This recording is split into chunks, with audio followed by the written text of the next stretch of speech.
What's up, Enduro guys? This is your program for the 15th of September, and we are moving on from last week's Turkish get-ups. We're going to do Turkish get-ups on the minute every minute for 12 minutes. You're going to do 3 on your left side on minute 1, and then 3 on your right side, minute 2. You're going to work at pretty much what you got up to last week, so your heavy ones. Try and work at that weight. You should be better and adapted from last week. So if it was very, very hard and this becomes hard, don't compromise yourself. Lighten the weight a little bit and get the reps done rather than cutting it short. So recap, Turkish get-up. With a kettlebell, starting at the top, arm locked out. Pro tip, if you look at the kettlebell as you go, this will stabilize quite a lot. So left hand means left foot forwards. You're going to go into a kneeling position, then the hand comes back to stabilize, then unfeed, sorry Pat, unfeed that leg, sit down, be very careful on the way down. So when you come from your elbow and you're going to lie on the ground, that's when the kettlebell is going to have most momentum. It's going to push and increase the weight of it. And then just reverse that. So elbow first, then hand, then temporarily on hand and foot, feed through, stand up. That's 1 done. So you're going to do 3 on that side on minute 1. Then you're going to swap hands and do 3 on the other side. If you find that you're running out of time and you can't manage all 3, just reduce it by 1 rep and do 2 each side. And that's it for part A on day 1. Second part of day 1 is on the minute every minute again for 12 minutes again. On minute 1, you're going to do 40 seconds of lateral squats without any weight whatsoever, alternating sides. So that's 1, that's 2, that's 3. You can go reasonably fast on this, so if you feel like you've got the movement nailed down, concentrating on keeping your spine aligned, tightness through your midline, focusing on your obliques, pushing that knee forwards on the landing foot. This will increase mobility in your ankle and help for other movements and riding.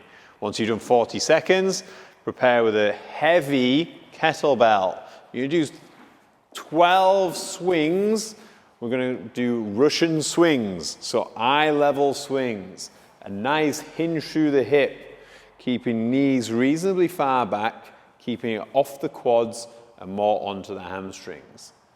And then drop the kettlebell, rest the remaining time of that minute, and then go back on to 40 seconds of alternating lateral squats alternating. And that's it for part B. Part C is going to be a row.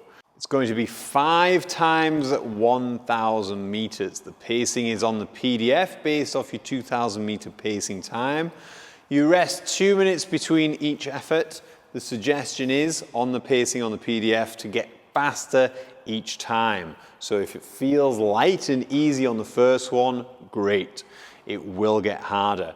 If you max out, then just rein it back in for the next one and make sure that you complete all 1,000 meters at a steady pace and a consistent pace throughout. And that's it for day 1. Day 2 is going to be with a pistol. So familiarize yourself with pistol squats first, and then we're going to do 20, 15, 10 reps of pistols, alternating, push-ups, and pull-ups. So Pat's going to demo just quickly a supported pistol squat. So if you need to, hold a rig. You can put a plate under your heel to help with your ankle mobility for this. You're going to alternate so that you're going to do 10 each leg. Then you're going to do 15 push-ups. Regular push-ups, chest to the floor. You can scale that down by going on your knees if you like. And then 10 pull-ups. You can do these kipping if you like. 10's quite a lot. If you get down to 2s and 3s on the pull-ups, then by all means help. With the hips in a kipping pull-up or with a band, or you can even do jumping pull-ups if you like. And that's it for part 1. Part B, day 2, is 100 toes to bar with a Yeah, I know. With a 15-minute time cap. So Pat's going to demo toast the bar. By now, you should be reasonably familiar with your scaling options. Straight leg raises, knee raises, or simply hollow to extension, depending on where you're at. It's important that you do these from hanging so you get the benefits of the grip and the control through your upper body as well as your midline. So 15-minute time cap, be very careful of your calluses. If you have calluses, then get them trimmed, get them looked after. We don't want tears that are going to affect your riding. And then part C is going to be core as well. Part C is going to be a bandy, twisty, push-pull. Very good for resisting rotation through the midline. You're going to set up a band, front and back. You're going to try and stay square on and resisting the urge to pull out of position. You're going to do 12 to 15 each side, 3 times round. So once you've done one side, a little rest, swap, do the other way. This is a fantastic movement for, as I said, resisting rotation, which is going to be super important for riding. And that's it for day 2. Day 3, into the pendlay row. So this is all about the hinge. So it's like a Romanian deadlift, a stiff leg deadlift start. The bar stays on the ground, and it's going to be a very isolated pull through the upper mid, back, and arms, while supported through the midline, a nice core stability exercise, and lengthening, stretching of the hamstrings. This is reasonably high reps, so getting some muscular endurance, and getting used to supporting that midline stability under a bit of fatigue. So once you've done 15 pendlay rows at a weight that you can manage easily, you're then going to go into shoulder taps. So it's a press-up position. Again, stabilize through the core. This is super important that we've gone from one pulling, stabilizing position into a pressing one. So shoulder touches, right hand to left shoulder, and then swap. You can do singles, or if you want to add some more intensity, double tap, and then triple tap. So you go up in a pyramid until you can't handle any more. Then once you've done this and finished, you've maxed out, rest as much as you need to before the next set. So it's important that you recover through your midline so you can stabilize safely into the pendlay row for the second, third, and fourth set. So rest probably going to be around about 2 minutes. And that's it, part A. Okay, part B is going to be a real capacity burner. Lunge balls times 12. So it's a lunge position, back knee hits the ground, but not hard, obviously. Alternating each time until you've done 6. As you can see, it takes a little coordination. 6 each side, so 12 total. Then drop the ball. 6 burpees. Standard. Chest and thighs to the ground. Stand up. Touch your hands behind your head, fully extending.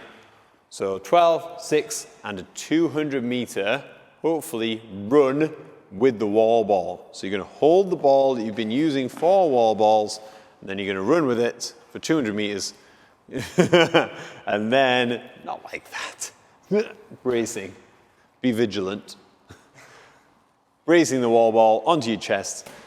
Once you've done one round, come back in, repeat for 30 minutes. So as I said, it's going to be a capacity burner, so it's going to be difficult. Good luck with it. If the wall ball is slowing you down simply because you can't carry it anymore, then you can drop it after the first 10 minutes, 15 minutes, so halfway through, and then continue with 200-meter sprints, so a faster run to accommodate the fact that you've dropped the ball. And that's it for part B. Final part of day 3 is max calories on any piece of equipment that you like.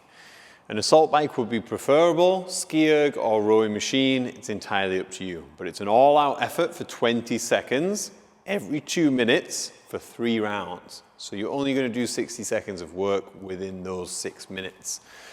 But it has to be a super test of how hard you can pull, your mental strength hanging on for those 20 seconds. It's going to feel like a long 20 seconds by that third round, but just try and absolutely blast it. Go on then, Pat.